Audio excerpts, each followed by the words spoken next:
Recording stopped.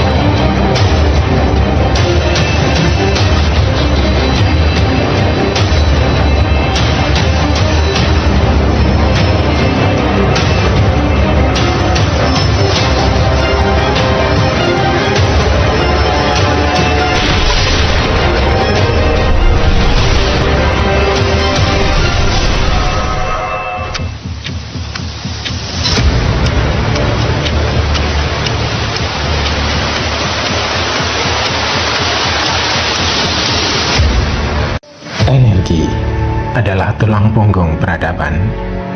Dari kilang minyak Arab sampai kerik di Norwegia, dunia masih bergantung pada energi konvensional. Namun satu profesi ini terus dilupakan. Raise the planet of quantity surveyor energy. 75% energi dunia berasal dari minyak, gas, dan batu bara. Tapi kemana arah karir quantity surveyor di tengah gelombang perubahan energi seperti ini?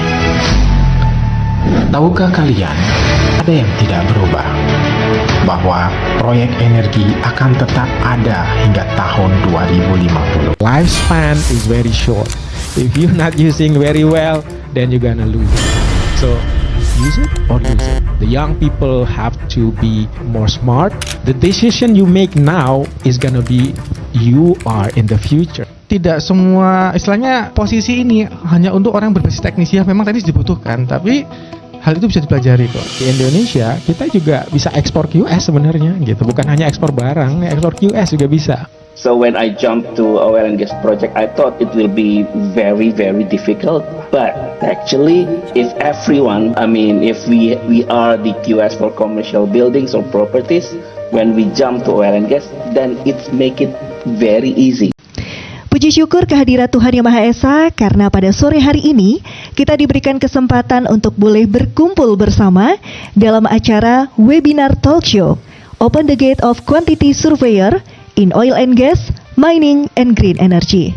Dan dapat saya informasikan kepada teman-teman semua bahwa webinar ini diadakan tidak hanya untuk memberikan edukasi seputar profesi quantity surveyor di sektor energi. Kedepannya akan ada wadah komunitas QS Energy di mana kita dapat berkolaborasi secara langsung untuk membuka peluang karir yang lebih luas. Nah, pertama-tama saya mau bertanya langsung nih sama Pak Sigit. Saya mewakili orang awam pada umumnya, Pak Sigit. Sebetulnya QS itu kerjanya ngapain sih, Pak? Sebenarnya quantity surveyor itu bukan hal yang baru. Profesi ini sebenarnya sudah ada dari abad ke-16. Baru belakangan dia mulai berkembang sekitar tahun 1800-an dan setelahnya hingga saat ini. Jadi dia mulai berevolusi sebenarnya profesi ini.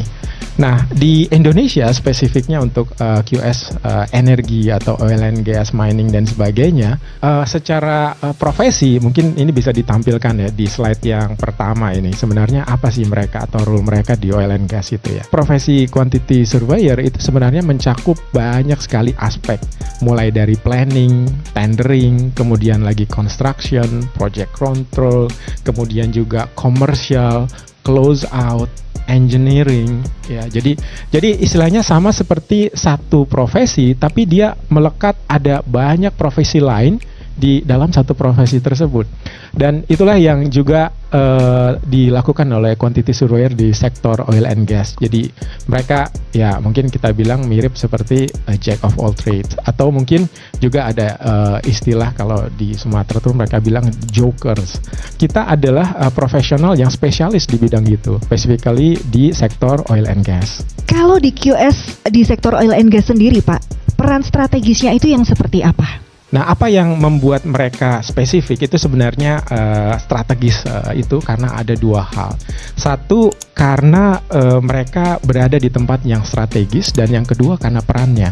Nah, saya katakan mereka berada di tempat yang strategis karena biasanya quantity surveyor di sektor oil and gas mereka akan berada di organisasi atau departemen yang kita sebut sebagai project control. Nah, project control ini sama seperti mastermind dari sebuah project ya. Jadi dia berada di control room untuk sebuah project, dan dia juga bisa salah satu faktor penentu apakah project ini akan overrun atau mungkin under budget atau mungkin butuh adjustment untuk melihat leverage dari sisi ekonomikalnya, itu membuat dia sangat strategis. Nah, yang kedua, selain dari berada di tempat strategis, karena perannya. Jadi kita bisa dinamis ya, kita bisa berperan sebagai cost estimating, bisa tendering, contract evaluation, measurement itu BOQ atau kita sebut bill of quantity. Kemudian kita juga mengenerate atau terlibat di cost control, misalnya payment certificate kita sebut, atau evaluation dari payment itu sendiri, hingga akhirnya ke close out, bahkan forensik dari activity pada fase close out itu sendiri. Nah, dua hal ini membuat quantity surveyor itu menjadi profesi yang sangat strategik di oil and gas, dan banyak sekali yang menggunakan quantity surveyor di dalam mega project yang mereka lakukan. Tapi boleh diceritakan nggak Pak, kenapa sih peran QS itu masih sering dianggap sebagai invisible hero di proyek-proyek migas? Kalau bisa dibilang invisible hero karena di mata orang awam atau bahkan orang-orang di luar project inti namanya project management team, kita nggak terlihat gitu loh istilahnya. Kalau insinyur dia ada hasil desainnya, kemudian para pekerja, welder, foreman ataupun yang lainnya, dia ada melakukan aktivitas fisik untuk membangun fasilitasnya. Sedangkan quantity surveyor dia misalnya menghitung bagaimana sih nilai aktual proyeknya sini, bagaimana tadi saya bilang dia menghitung proyek. Dan disitulah kita memberikan andil kepada manajemen, kepada para panggung kepentingan. Kemudian kita berhasil misalnya menghemat. Kemudian kita bisa lihat orang-orang di luar nggak ada yang tahu, accounting nggak ada yang tahu. Tapi kita bisa memberikan ini loh, kita sebagai guardian tadi, balik lagi ke penjaganya. Kita sebagai unsung hero, kita pahlawannya nggak terlihat. Tapi itulah kerja QS. Tidak semua orang mengakui, tapi top manajemen pasti tahu bahwa ini adalah kinerja dari tim QS. Baik, saya akan bergeser ke Mr. Shine. Given your extensive experience in mining projects, could you share how a quantity surveyor supports you as a contract manager during the construction phase or when closing out a project? I've worked in Western, in Canada, and here, and several projects I've had the opportunity to work with quantity surveyors, and unfortunately on other projects we weren't afforded the opportunity to have quantity surveyors.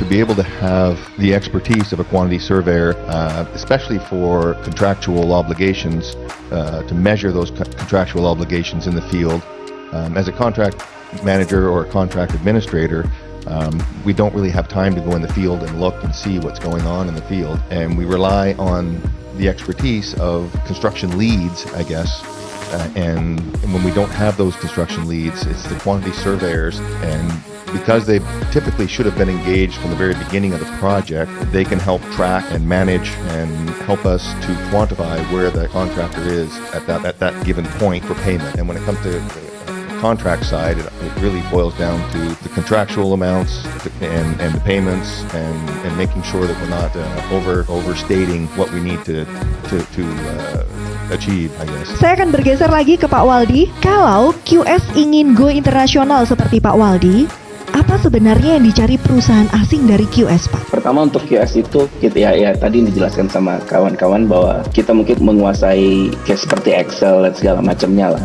Akses database ya sebagai skillnya kita harus punya, dan itu sebetulnya asal kita mau belajar kita juga bisa. Kemauan kita buat belajar tentang baca gambar, terus belajar per disiplinnya juga kita juga harus mau. Itu juga bisa dipelajari dengan di lingkungan proyek kita dengan teman-teman kerja kita juga bisa.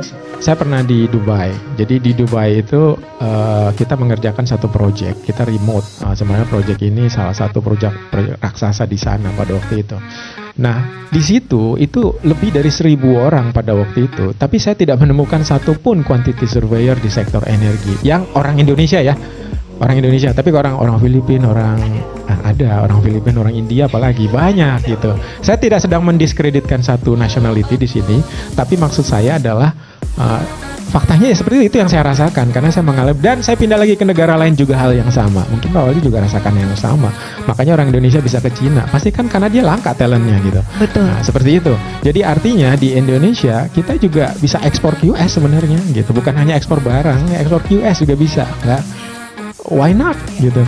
Jadi selama kita punya kompetensi, kita tahu tempat yang tepat, kolam yang tepat, tancap di situ. Gitu. Langsung saja kita akan beralih ke segmen yang ketiga tentang mitos dan fakta seputar QS. Some people perceive the role of a quantity surveyor as merely working with spreadsheet and performing calculations. How accurate is this perception? And what aspect of the profession are often overlooked? Yeah, if Dimas mentioned you need to have a good English, but that is not enough. You need to also something else, and that is technology. And that technology is going to help you to evaluate maybe like Excel, for example, maybe other soft skill or software. But in general, I would say it's technology. If you mastering one of the technologies, then you will also mastering how you gonna manage your rule. In this case, quantity surveyor. Pertanyaan saya yang selanjutnya untuk Pak Dimas. Langsung saja singkat, Pak Dimas. Seorang QS itu harus jago komunikasi atau jago teknik, Pak? Dan mana mungkin boleh diceritakan pengalaman nyata di lapangan seperti apa? Ya, kalau dibilang penting mana, harusnya penting dua-duanya ya. Tapi kalau disuruh memilih, saya memilih komunikasi yang efektif adalah kuncinya. Komunikasi, kita sampai ke level helper, level welder, kita komunikasi, Pak, boleh dibantu Pak, item ini, nomor ini di mana kira-kira, gambarnya ini ya. Itulah pentingnya komunikasi yang efektif ya. Jadi itu kuncinya. Jadi sayang sekali kalau misalkan bisa baca gambar, bisa tadi Excel, tapi kalau komunikasi kurang ya bisa jadi QS, tapi akan jadi QS yang baik, tapi menjadi QS yang luar biasa atau bagus sekali adalah komunikasi yang efektif, itu kuncinya. Jadi maksud saya di sini skill komunikasi itu memang salah satu yang penting gitu ya. Ya sama seperti Anda punya Lamborghini tapi nggak punya kuncinya gitu kan. Ya buat apa juga gitu kan. What I'm telling here is the art of become quantity surveyors is also a good communicators with others. How you deliver the concern, how you deliver the output, and how you deliver the result. Apa yang harus dilakukan oleh seseorang yang backgroundnya memang bukan dari teknik? Mentor yang bagus, apalagi seorang QS senior atau bertemu langsung dengan mentor atau berinteraksi lah istilahnya dengan orang yang udah berpengalaman sebagai QS itu lebih cepat nangkapnya, itu aja. Baik, dan kita akan lanjut ke segmen tanya jawab. Sudah masuk banyak sekali pertanyaan. Pertanyaan yang pertama, bagaimana peran dan tantangan utama seorang quantity surveyor dalam mengelola cost control dan perubahan skop pekerjaan di proyek oil and gas yang berskala besar dan beresiko tinggi? Nah, kita adalah orang di balik layar yang membereskan masalah itu. Jadi pentingnya komunikasi dan kedua good record. Jadi track record. Artinya kita benar-benar melakukan specifically di aspek tersebut. Karena apabila peristiwanya sudah terjadi, itu akan sulit sekali untuk membuktikan, akan sulit sekali kita berargumentasi dan melakukan perhitungan yang lebih spesifik. Jadi pentingnya manage change, bahkan ini bisa jadi menggunakan tools atau software, itu juga banyak juga dilakukan. Ya, pertanyaan yang kedua, many young QS professionals struggle to enter the oil and gas sector due to its technical complexity. What technical and soft skill do you believe are most underrated but critical in this industry? I will tell you, oil and gas is one of the most sophisticated business in the world. That's what I would say. I never see business that's so complex. So let's say, so this business is needed the technology, and this technology is evolved. Once we trying to involve in or entering this business, we gonna see in the eyes the change of what we never seen before. This is what happened. So the critical aspect of this technical that we need to understand is very basic actually. So let's say for examples, in the building, maybe you will know about the civils and then earthwork, something like that. But in oil and gas is way more than that. You need to know a piping. You need to know steel structures. You need to know ducting. You need to know HVAC. You need to know telecommunication technicals. You need to know how to read electrical E&I, instrumentation. I can mention a lot of things of this aspect technicals is involved. So you need to master this as your fundamental. Terkait salah satu skup QS yaitu menghitung RAB, apakah di luar negeri mempunyai standar perhitungan item pekerjaan dan koefisiennya seperti Permen PU 2016 dan 2022? Silakan Pak Sigit. Kalau di kita namanya itu BOQ, Bill of Quantity ya. Jadi BOQ ini punya standar perhitungan. Standar perhitungannya itu kita menggunakan standar internasional dan korelasi kontraknya kita relate ini nanti namanya ke FIDIC. FIDIC itu adalah kontrak internasional referensi yang kita gunakan seperti Red Book seperti itu ya. Kita tidak menggunakan local rule di sini, kita lebih menggunakan international method, a global standard how we calculate or how we measure the volume. Kurang lebih seperti itu. Pekerjaan-pekerjaan itu dilakukan di Indonesia ya, di Batam, di Karimun. Tapi sekali lagi seperti disampaikan Pak Sigit, mereka mereferensinya ke standar luar, bukan ke standar Indonesia, karena in the end atau pada akhirnya project-project ini akan dikirim keluar. Jadi di Indonesia akan fabrikasi saja, kemudian akan dikirim keluar.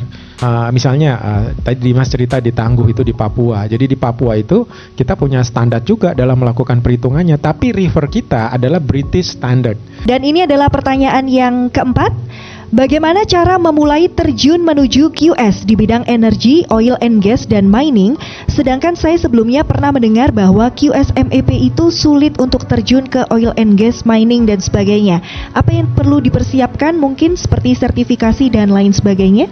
Jujur saja di Indonesia tidak ada wadah quantity surveyor di sektor oil and gas.